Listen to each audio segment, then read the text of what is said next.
बढ़ती हुई नजर आ रही।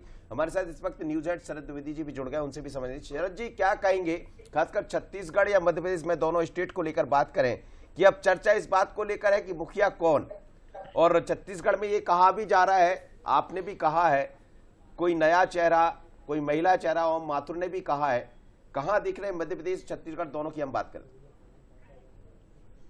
शरद जी, देखिए, सबसे महत्वपूर्ण बात यह है मनोज की बीजेपी एक ऐसी पार्टी है जिसके बारे में कोई भी पूर्वानुमान लगाना, और खासतौर से 2014 के बाद बीजेपी एक ऐसी पार्टी के तौर पर उभरी है जो अपने आंतरिक निर्णयों को लेकर बहुत ही कॉन्फिडेंशियलिटी बरतती है, गोपनीयता बरतती है, क्योंकि उसका मानना रहता है कि ये उसके आंतरिक निर्णय हैं और उसकी मीडिया में चर्चा हो या पहले से खबरें पहुंच जाएं।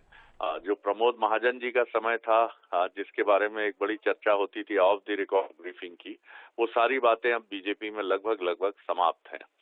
तो ये कहना कि किस फार्मूले के साथ जाएगी, क्या वो अपने जो उसका नेतृत्व है, जैसे मध्य प्रदेश में शिवराज जी ने जिस तरीके से एक अपनी लीडरशिप को दिखाया है, तो निश्चित तौर पर अगर अपन देखें, ये विचार करें, तो शिवराज जी एक बहुत ही स्वाभाविक चॉइस के तौर पर फिर उभर कर सामने आते हैं, क्योंकि जो राजनेता आपको 166 तक पहुंचा दे, तो उसके लीडरशिप क्षमता, क्योंकि तमाम चीजें, मोदी जी का चेहरा बहुत अहम है, अमित शाह जी की रणनीति बहुत अहम है, लेकिन उतनी ही अहम है कि स्थानीय तौर पर आपका चेहरा कौन है।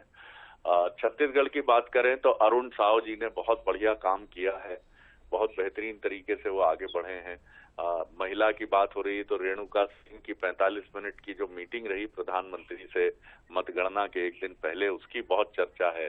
ट्राइबल फेस है वो महिला, और ट्राइबल फेस, और जैसा हम बात कर रहे थे मनोज की, छत्तीसगढ़ में बीजेपी ये चौंकाएगी, क्योंकि एक तो उसकी जीत चौंकाने वाली है, और चेहरा भी उसकी कोशिश होगी कि वो एक ऐसा चेहरा दे जिस चेहरे की बड़ी चर्चा हो, देश की राजनीति में चर्चा हो, कि क्योंकि अब आधी आबादी को पूरा फोकस करेगी बीजेपी, क्योंकि उसे 51% वोट हासिल करने हैं, और शिवराज जी ने एक मॉडल पार्टी को दे दिया है और एक सोशल इंजीनियरिंग का महिलाओं का मॉडल दिया है।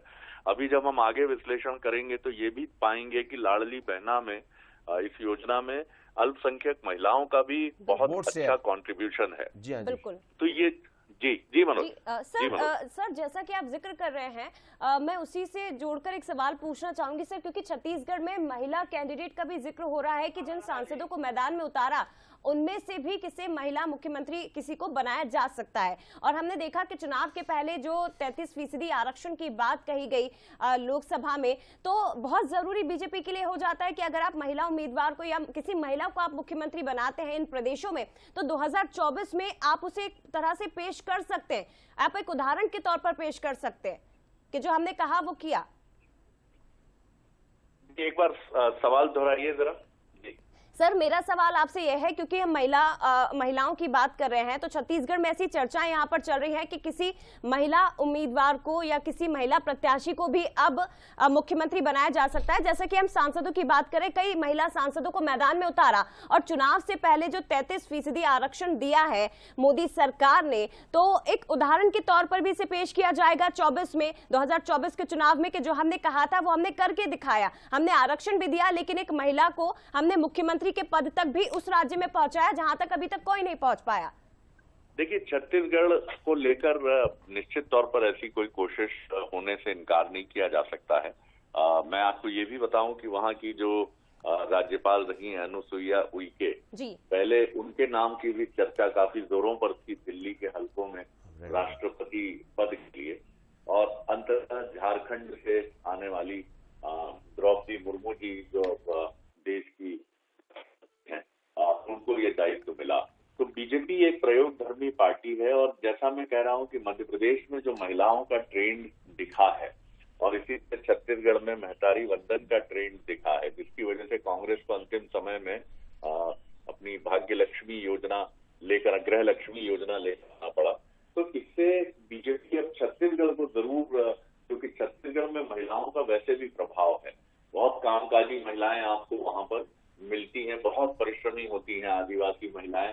तो एक मैसेजिंग देने के लिए, देखिए आदिवासी महिलाएं, और ये उनको बहुत अच्छा लगेगा कि उन्हीं के बीच का एक चेहरा रेणुका सिंह हो या कोई और चेहरा हो, लता उसेंडी की भी जी। बात हो रही थी, तो ये चेहरा भी हो सकता है। और मध्य प्रदेश में जो स्थितियां हैं उनमें मैं फिर कहूंगा शिवराज जी एक स्वाभाविक चॉइस हो सकते हैं। और तमाम वो जो टॉप बिल्कुल, लीडर्स बिल्कुल, हैं, बिल्कुल। बाद में उसका परिणाम हमको इस प्रकार देखने को मिला है। निश्चित रूप से आज मध्य प्रदेश 2003 के पहले का और आज 2023 का मध्य प्रदेश हम देखेंगे तो जमीन आसमान का अंतर नजर आएगा। और इसमें बहुत बड़ा योगदान भारतीय जनता पार्टी की सरकार और हमारे यशस्वी मुख्यमंत्री श्री शिवराज सिंह जी चौहान के कुशल नेतृत्व का है। इसलिए 163 सीटें मध्य प्रदेश में भारतीय जनता पार्टी की आना, इसका अंदेशा हमको प्रारंभ से ही था। हमें पता था हम प्रचंड बहुमत से जीत रहे हैं। लाडली बहना योजना ने इसमें बहुत बड़ी भूमिका निभाई और सनातन धर्म का अपमान करने का जो काम कांग्रेस ने किया था उसका बदला सनातनियों ने इस चुनाव में लिया है। प्रधानमंत्री मोदी ने कल अपने संबोधन में कहा कि 2024 में भी जीत की हैट्रिक होगी। इन चुनावों में जो विपक्ष है आश्वस्त हो गया है जी। की गारंटी यानी कि चलिए, कृष्णा गौर कह रही थी और वो बात कर रही थी आदि आबादी, जिसका जिक्र शरद जी भी कर रहे हैं। शरद जी जुड़े हैं क्या हमारे साथ? बिल्कुल हाँ जी, बिल्कुल मनोज, बिल्कुल, जी। अपनी बात पूरी कीजिएगा सर। और यही बात कृष्णा गौर भी कह रही है, वो आदि आबादी की तरफ इशारा कर रही। आपने भी कहा कि छत्तीसगढ़ में ये प्रयोग किया जा सकता है, उसकी वजह बहुत सारी है जिनका मनोज, आपने मैं एक और प्रयोग की बात करूंगा जो हो सकता है जी। कि आपको हो सकता है कि दोनों ही राज्यों में, बल्कि तीनों राज्यों में एक निश्चित संख्या में महिला प्रतिनिधि कैबिनेट नजर आए। जी ये जी बिल्कुल इस मॉडल के साथ बीजेपी सामने आ सकती है। बात सिर्फ मुख्यमंत्री तक ही नहीं ठहरती है छत्तीसगढ़ में। आपको मध्य प्रदेश, छत्तीसगढ़ और राजस्थान में बीजेपी किसी फार्मूले का गठन करके एक निश्चित संख्या में महिला प्रतिनिधियों को स्थान दे सकती है और ये मैसेज दे सकती है कि अगर महिलाएं बीजेपी का समर्थन करती हैं और हम आदि आबादी को चाहे गैस सिलेंडर हो या उनके लिए डायरेक्ट बेनिफिट की स्कीम्स हो, तो हम उनको कैबिनेट में भी स्थान देकर उनके सम्मान का यत् नार्यस्तु पूजयन्ते रमन्ते तत्र देवता, इस भावना को चरितार्थ करें। सर, ये फार्मूला क्या डिप्टी सीएम का भी हो सकता है? दोनों बिल्कुल, डिप्टी सीएम का फार्मूला इस बार मुझे लगता है हो सकता है, क्योंकि उत्तर प्रदेश में आपने देखा है कि उत्तर प्रदेश में चूंकि इस बार कद्दावर नेता जब पार्टी में उनकी संख्या बढ़ती है तो एक फार्मूले को लेकर तो आपको आगे बढ़ना ही पड़ता है। और इस फार्मूले के तहत मेरे पास जो जानकारी है मनोज की, काफी गंभीर मंथन इसको लेकर हो चुका है एक दो दौर का। और जो वरिष्ठ नेता मध्य प्रदेश के हैं इनमें से कुछ को संगठन में बहुत महत्वपूर्ण जिम्मेदारी देकर समायोजित किया जाएगा। डिप्टी सीएम का फार्मूला बिल्कुल एग्जिस्ट करता है। बड़ी खबर दे रहे हैं सर आप। जी जी जी जी।